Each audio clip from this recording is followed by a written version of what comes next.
Thank you very much. From my people, the Wiradjuri and the Gummeroi, I bring greetings and respect to the peoples of the Kulin Nation, and thank you for allowing me to speak on your land today. Yesterday I stood at Boomyanda, otherwise known as Lake Tyers, in East Gippsland.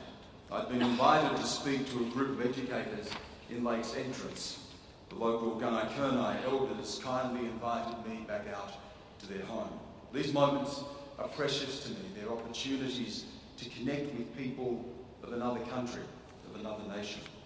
I was far from the home of my people, the Wiradjuri, central western New South Wales, but I was made welcome.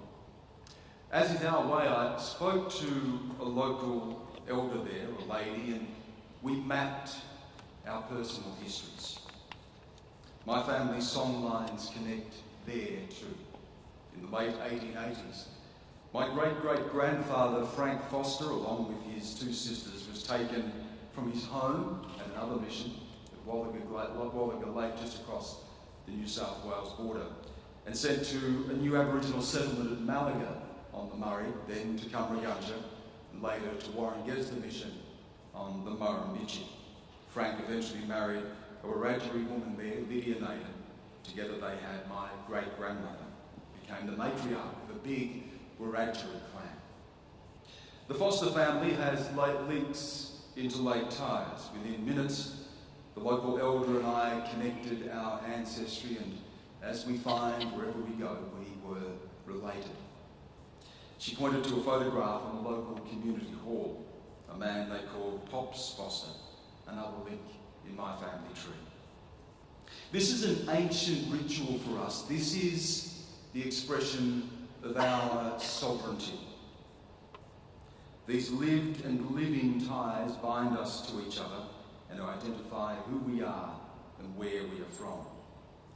As we spoke, this elderly lady and I connected to a tradition older than the 200 plus years of British settlement. This is, was, and always will be Aboriginal land. But how do we reconcile the fact of our occupation, our tens of thousands of years of culture, law, trade, art and politics, with an Australia that for so long denied our rights, an Australia that still today cannot truly reckon with its past, cannot truly speak of the legitimacy of settlement?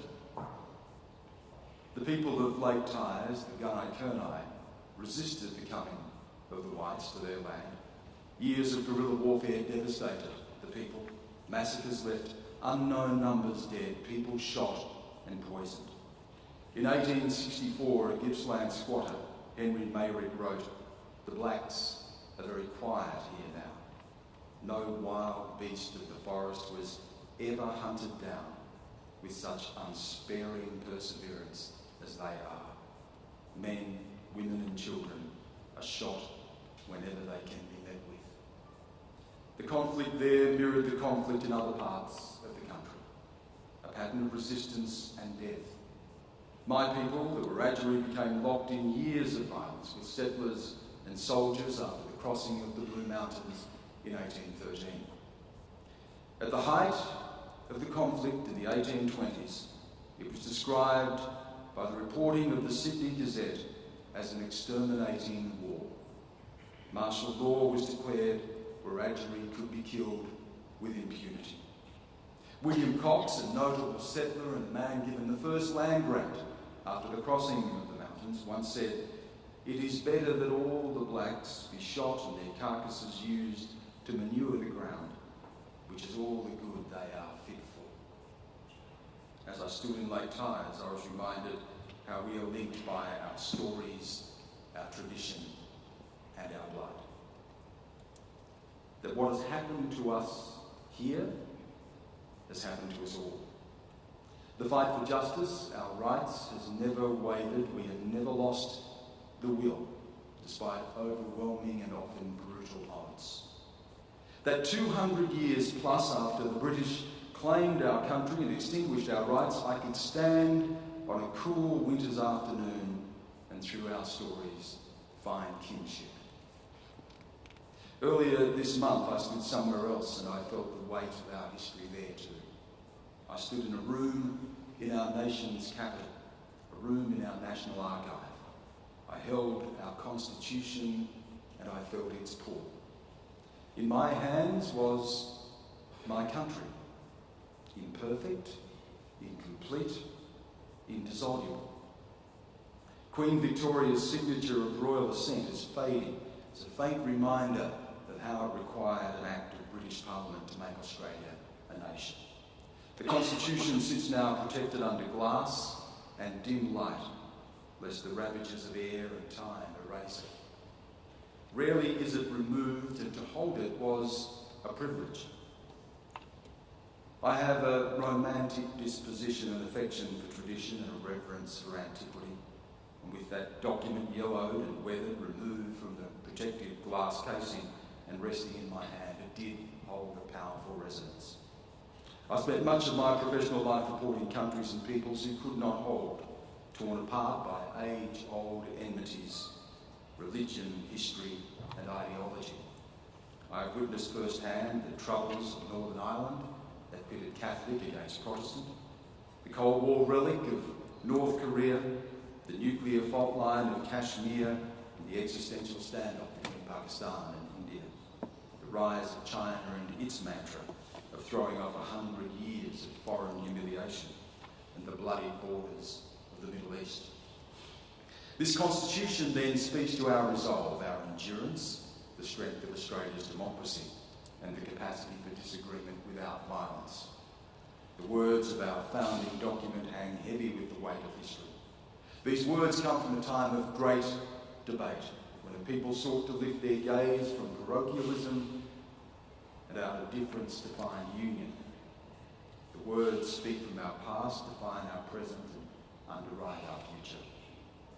As these words gave shape to a new Commonwealth, so they allowed for a Commonwealth still to come, a dynamic nation, a reforming nation.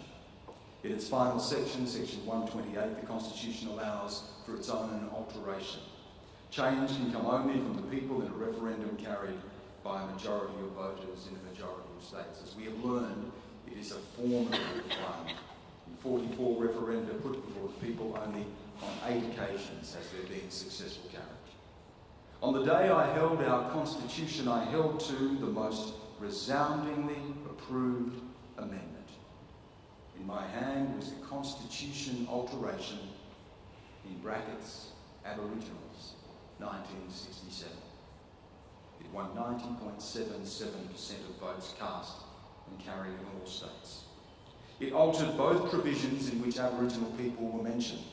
Section 51 was amended to give power to the federal government to make laws for Aboriginal people, and it struck out Section 127, which previously had read, in reckoning the numbers of the Commonwealth or of a state or other part of the Commonwealth, Aboriginal natives shall not be counted. In my right hand was the Australian Constitution, in my left hand the most potent example of the power to change it. In my left hand was a milestone of a journey of my people. Here was the struggle to be heard, to be counted. As the Constitution spoke to me of the enduring strength of Australia's foundation, so it spoke to me too of the subjugation of the First Peoples. As part of me could feel a pride in the creation of an enduring Australian democracy, a still deeper part of me felt a deep, deep conflict. Let us not forget that at the birth of our modern nation, the First Peoples of this land were deemed unfit to be counted. There was no voice for the First Peoples in our Constitution's draft. The prevailing logic was that we were not long for this earth, that the pillow was being smoothed for the death of the peoples who had walked this continent since time immemorial. Alfred Deakin, Australia's first Attorney General and second Prime Minister, said, "We have the power to deal with people of any race within our borders except the Aboriginal inhabitants of this continent, who remain under the custody of the states." There is that single exception of a dying race. Let us hope that in their last hours they'll be able to recognise not simply the justice, but the generosity of the treatment which the white race who are dispossessing them and entering into their heritage are according them. As the referendum of 1967 put a lie to Deacon's prophecy of doom, as Australians resoundingly said that we belong here too, it remained a victory only half won. For there has been and remains an enduring struggle for the rights inherent of the First Peoples. I crossed the hallway from the room in which the Constitution is preserved into another room which holds the inalienable aspirations of my people. 30 steps I counted from the Constitution to the Larrakia petition. Walwa Daraniki, this is our land. The petition by the Larrakia people of the Northern Territory gathered more than 1,000 signatures from Aboriginal people across Australia and was delivered to the Queen in 1972. It is torn and frayed, but it speaks to me with a power still undiminished. A demand so just and clear and yet still so denied. It reads, the British settlers took our land, no treaties were signed with the tribes. Today we are refugees in capital letters. Refugees in the country of our ancestors, we live in refugee camps, without land, without employment, without justice. The petition called for treaties like those of the Maori of New Zealand or the Native Americans. The names of the signatories are scratched on the document, some are marked with thumbprints. Whole communities had signed with the names of their towns. I looked closely and found mine, Griffith, New South Wales. From the Constitution to the Larrakia petition, for me, 30 steps that count the distance between my people and the Australian nation. Aboriginal heroes have fought to bridge that gap, to build a more complete Australia. Joe Anderson, otherwise known as King Murruga of the Dharawal people, said in 1933, all the black man wants is representation in federal parliament. There is plenty of fish in the river for us all and land to grow all we want. In 1937, Victorian Aboriginal leader William Cooper petitioned King George for representation in Parliament. The years have not diminished that struggle. In 1963, the Yirrkala bark petitions were recognised by the Australian Parliament. The Yolngu people asserted the ownership of their lands and the right to be heard. In 1966, Vincent Lingiari walked off Wave Hill Station to demand equal pay and won back his land when Gough Whitlam poured the sand through Vincent's fingers. Charles Perkins in 1965 led a busload of students throughout outback New South Wales to smash segregation. In 1972, Aboriginal activists pitched a tent on the lawns of Parliament House to demand our rights. In 1988, Yolngu leader Gallery Lapingu presented the Barunga Statement to Prime Minister Bob Hawke, demanding what the Yirrkala people had demanded in their petition to the Queen, a treaty. Eddie Mabo, a man from Murray Island, took his battle to the highest court in the land and did not live to see his claim vindicated that this was indeed his land, our land. After the apology to the stolen generations, Gallery Lapingu gave a speech talking about what he called serious business, recognition of Indigenous people and meaningful constitutional reform. Serious business to walk the 30 steps from the Constitution to the Larrakia petition. But where is the roadmap for that journey? Professors Megan Davis and Marcia Langton, in their introduction to a new book, a collection of essays from Indigenous leaders called It's Our Country, write, there are two paths from here. One is the path of listening and not hearing. The other is the path of listening and hearing. Listening and hearing. What is our place in this nation? What does it mean to be an Australian? What is the nation's identity and who gets to decide? Our place in Australia, as our history shows, has never been comfortable.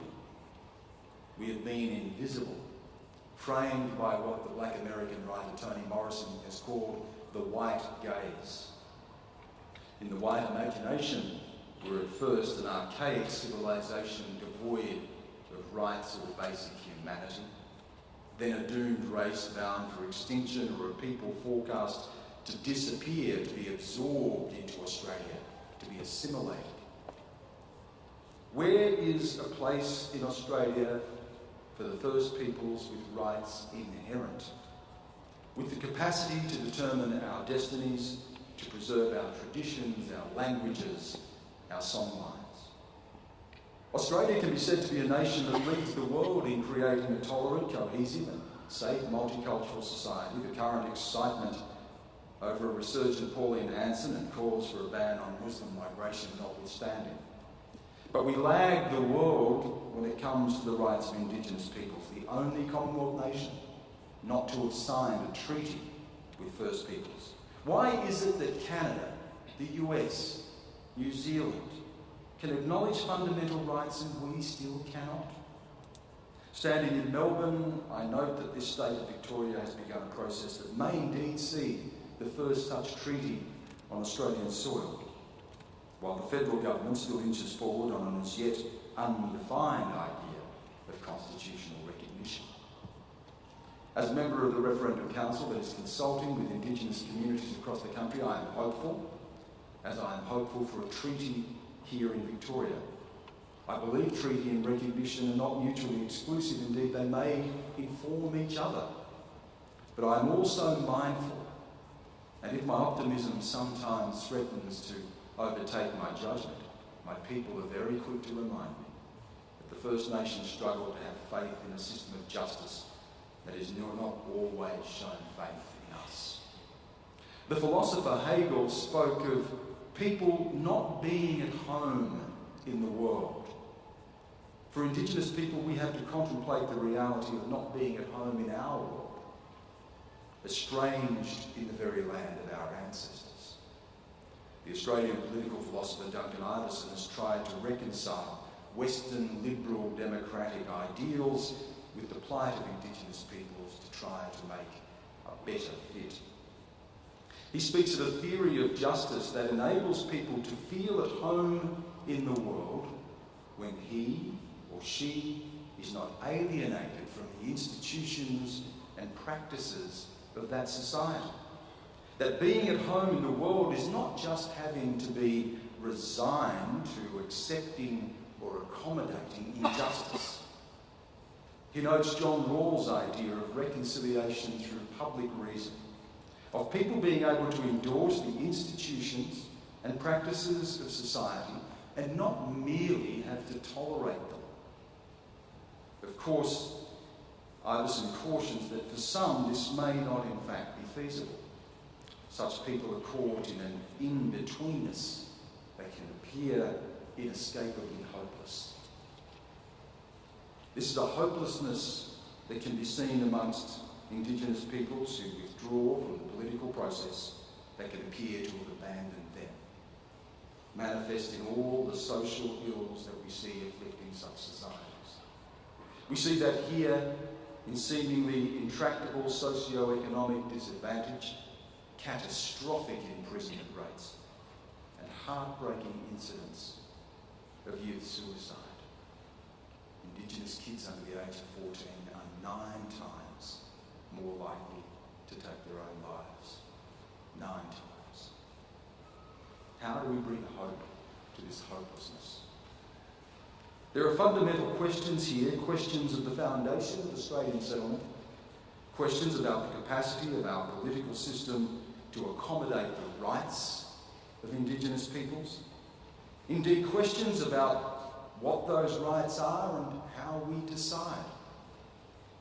Taiake Alfred, a leading voice in Canadian Indigenous governance, speaks of the entire discourse of rights being imposed on Indigenous people. He says Aboriginal rights are in fact the benefits accrued by Indigenous peoples who have agreed to abandon their autonomy in order to enter the legal and political framework of the state. It's a sobering thought, one will have to park perhaps for another day, but one that hangs over Indigenous communities. That said, let's accept our political reality. How to be at home in this liberal democratic world that has been not just imposed on us, but indeed is complicit with the very act of colonisation. Can our Australian democracy cope with the demands, the unceasing demands, of the First Nations peoples? How do we find what American political scientist William Connolly has called a vital centre of the nation? Do the rights of minority groups require passing through that centre? Who determines that centre? What values are posited there?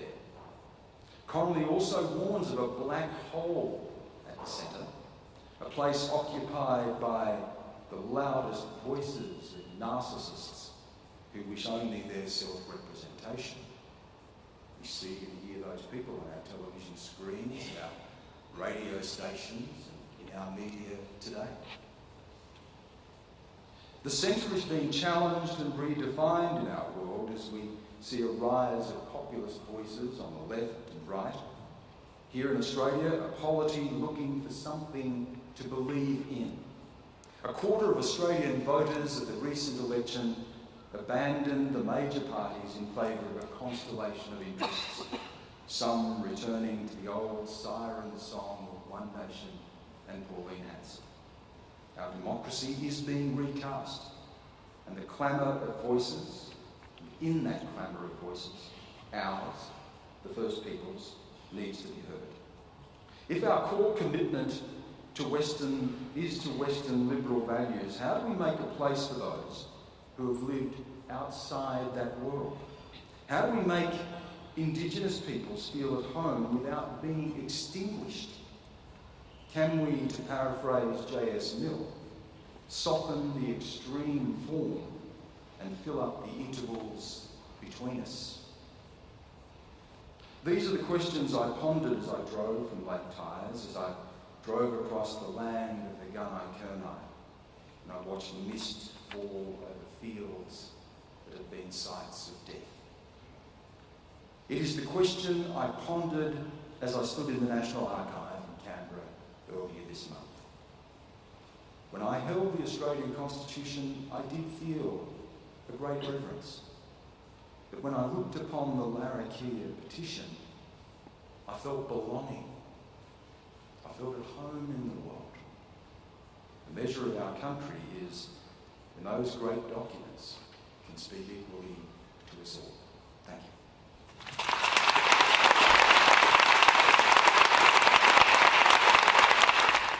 Thank you very much for that. We'll start off with some questions. There's one right at the back. While the mic is getting there, I might just ask a question, which is just, is there a peculiar Australian type of denial of our history that is going on here, that it remains controversial to use the word genocide? We don't really acknowledge the frontier wars. Is that part of our inability to move forward? I was with my father just this week back on our country, and we were watching television news, and we saw the reporting of the commemorations of France. And indeed, my father's uncle, my great uncle, lies on those fields. A Wiradjuri man who signed up to fight for this country when his rights were being denied here at home. My dad said, it's amazing how Australia needs to mourn and pay respect to its fallen, and we can't pay respect to ours. Only minutes from where my father lives is a place called Poison Waterholes Creek. I took my son there, my youngest son, earlier this year. I wanted him to connect to that sense of history. I wanted him to know something about what has formed us. He's lived most of his life outside of Australia. And I explained how the waterhole was poisoned and the Wiradjuri people died, and I explained how those who survived fled to an island in the middle of the Murrumbidgee River called Murderer's Island. they were shot by the settlers. My father said, why can't we hold a commemoration every year at Murdering Island? And he knows that to even suggest such a thing would be to risk, in the eyes of some, dividing the very community that he lives in. A suppression and a denial of our history, while Australia gets to celebrate and commemorate its own. It is peculiar. It's peculiar to a country that is shaped by terra nullius. The idea that a people here did not, in legal effect, exist, had no rights, and those rights could be extinguished. That despite the secret instructions given to Captain James Cook to be able to claim Australia or this land with the consent of the people, that never happened. Terra nullius is not just a legal doctrine, and even though it was overthrown or overturned in the Mabo decision of 1992, it goes to the psyche of a country that still cannot see the people. It informs what Bill Stanner, the anthropologist, called the Great Australian Silence, a cult of forgetting on a national scale that didn't tell the stories of the Wiradjuri, the Gunai or any of the other hundreds of nations that felt the sting of colonisation and invasion. We can't have that discussion because it's almost deemed to be invalid. It informed the White Australia policy, the idea of locking out the so-called coloured races. And it hovers over a debate that we still have in Australia today, not just about Indigenous rights, but what Anne Ali was talking about earlier, and that is how we make room for contending, contesting, competing arguments, ideologies and religions and cultures in a Western liberal democratic system. Canada, with its competing Quebecois claims to nationhood, its Indigenous rights, its British inheritance, manages to pull that together in a Commonwealth that is functioning and the sky doesn't fall. New Zealand Treaty of Waitangi informs that country's ethos and history and the sky doesn't fall. But in Australia, we still struggle to even have the debate. And the word you used is the correct one, it's peculiar. Yeah. Yes, Brian Keir Cohen from the Victorian Bar. Stan, thank you for that address. You mentioned two ways forward in terms of reconciliation. The first, constitutional recognition.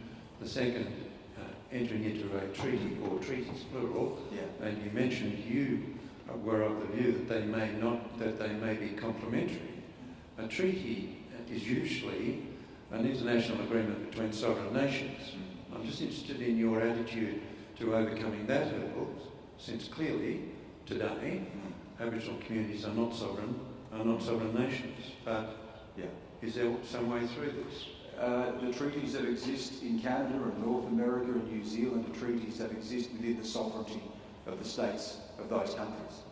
So the treaties of sovereign peoples in New Zealand sit within the sovereignty of the Canadian government, as is the treaties of Waitangi in New Zealand.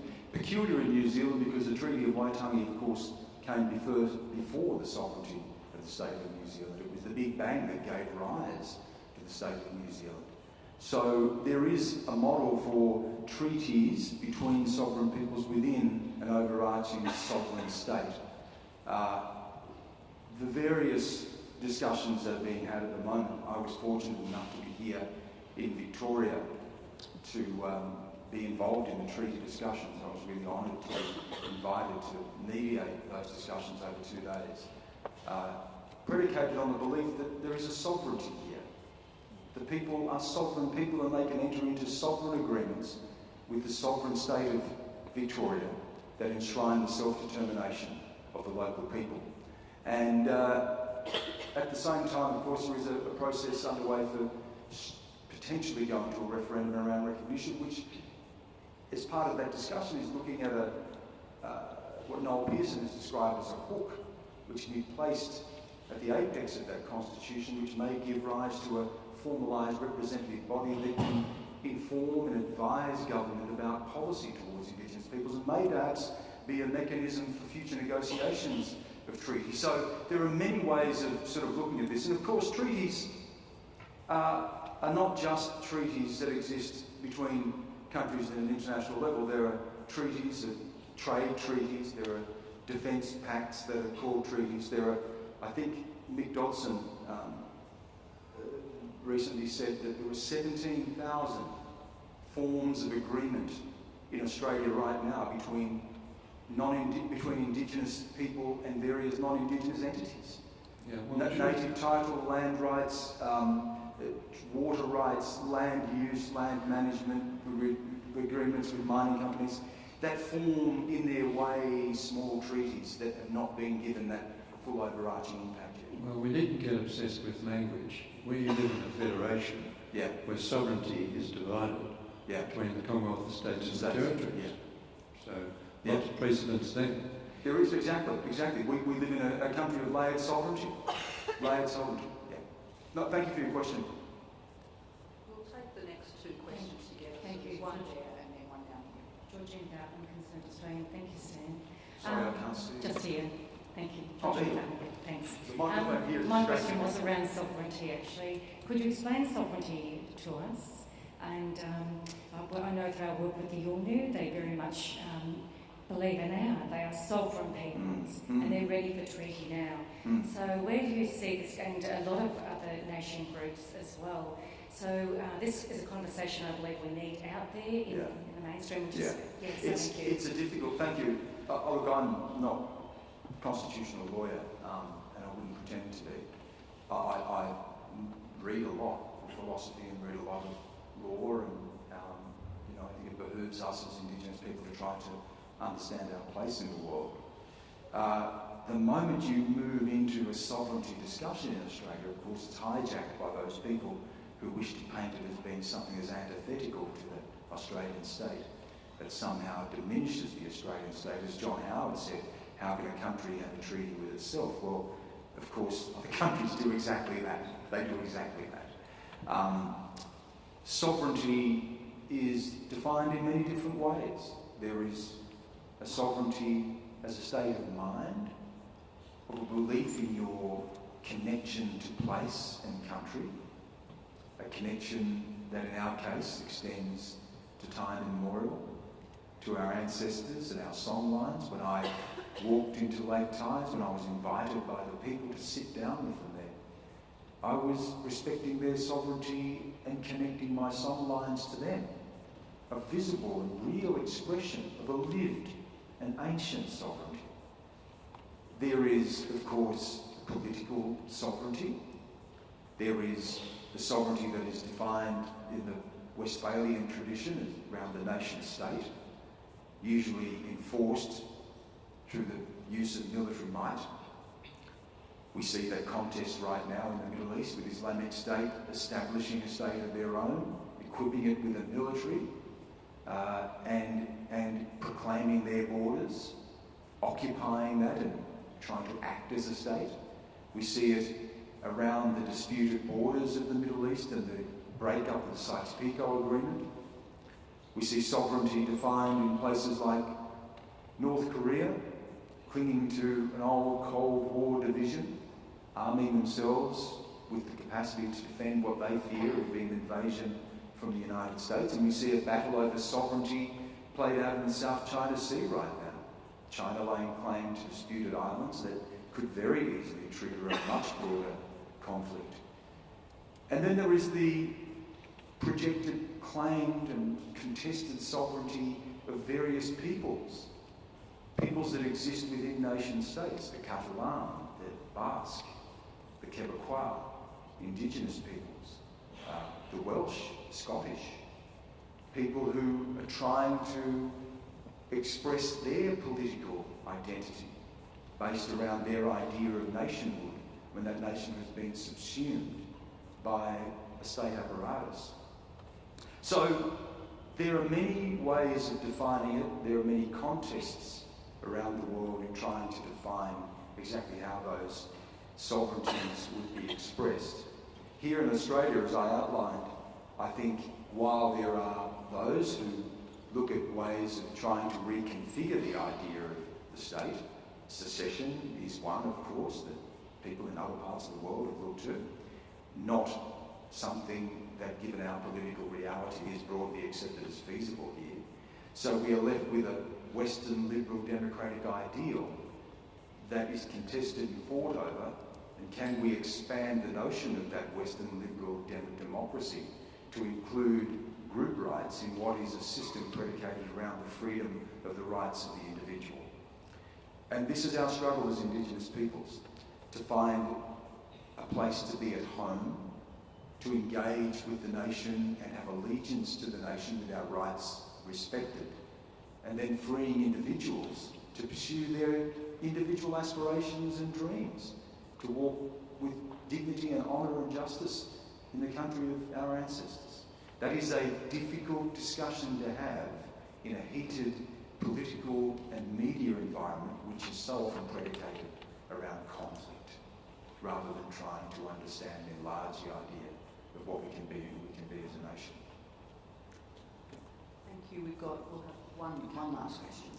Ines Kalesi from the Australian Baha'i community. Thank you, Stan, for your presentation today, and also for your narrative of talking to my country, which is so compelling and informative. As a media personality, I wanted to ask... That's a terrible word. Oh.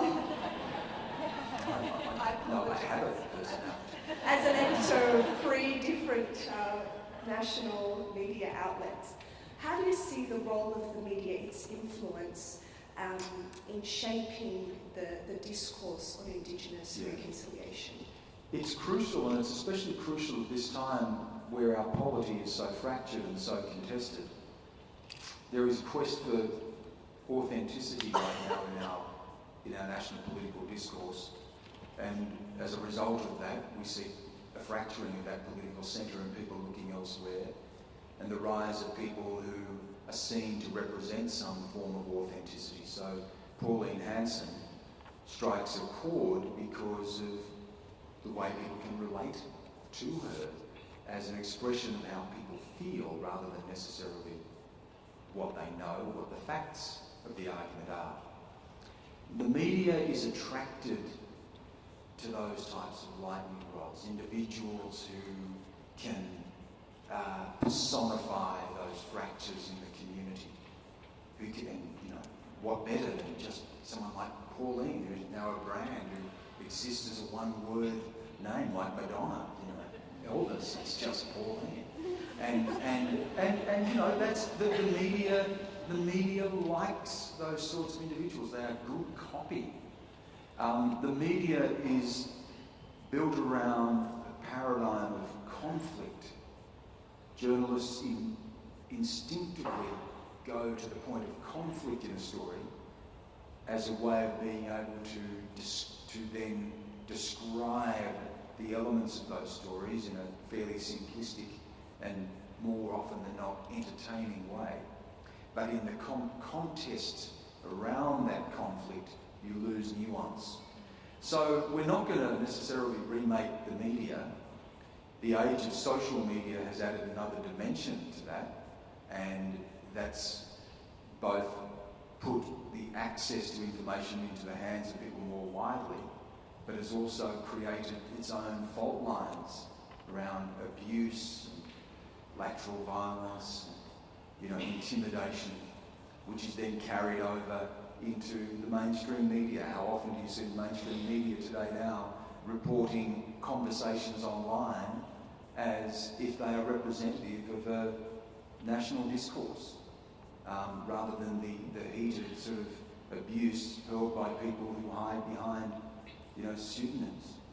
So, but that is the reality. We live in this time. It gives rise to people like Donald Trump.